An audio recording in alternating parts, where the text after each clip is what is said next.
So this is iSpark, which is the latest iOS app from Arturia, and it's kind of a mobile version of their Spark 2.0 desktop software. I'll give you a very quick tour. This is the main screen. You can see at the top left we've got transport controls. In the middle here we have a sort of live XY effect pad. The top right hand corner we have various instrument macros and parameters that we can play with.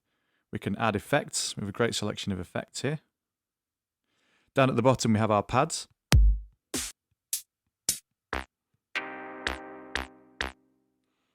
And you can also switch to different views. So here I've got all my different patterns. Here I can see how my sequence is laid out. And I can change the tuning of individual sounds. So this synth, for example. Or let's say this tom. You've got a looper here, which is pretty cool. So if I was to play my pattern, I could loop it.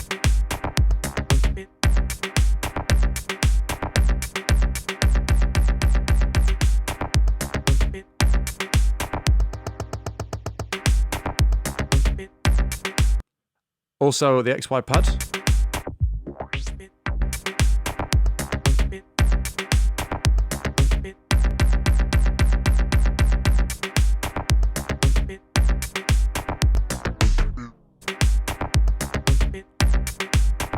Which is a lot of fun.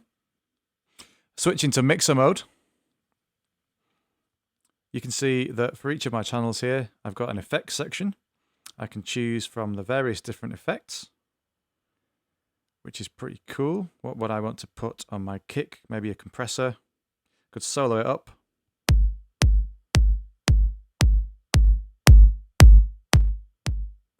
Wet and dry, of course.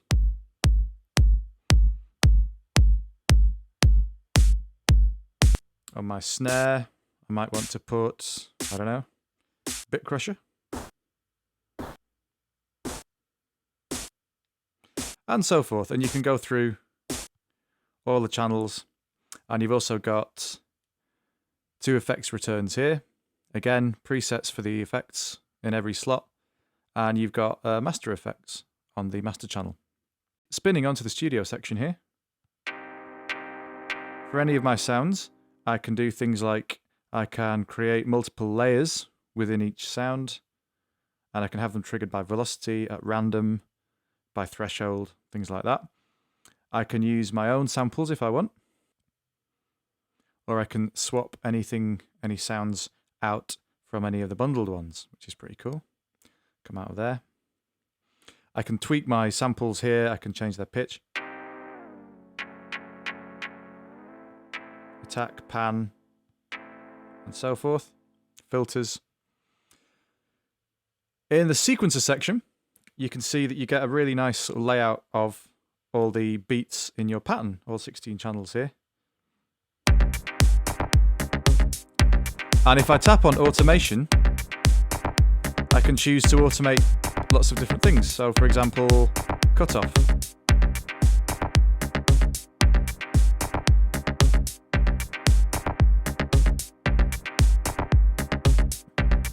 Clear that, or I could say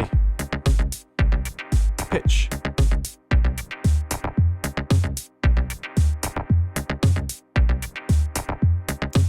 And then I can use these tools up here to do things like subdividing these, bring them all up or down by the same amount, which is excellent. I'll come out of that mode. And there's song mode, where you can drag and drop any of the patterns you create into slots to create songs. There's also a performance section here, which is for example, when you've built a song, what you can do is you can play it, and as it plays back, you can basically use real-time effects on it, like this.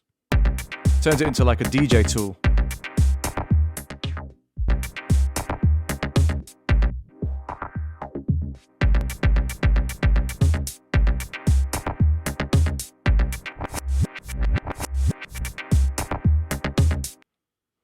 And it's got some interesting in and out stuff. If I press the connect button at the top, it's got Whist for Bluetooth audio. It's got Ableton Link, which is handy.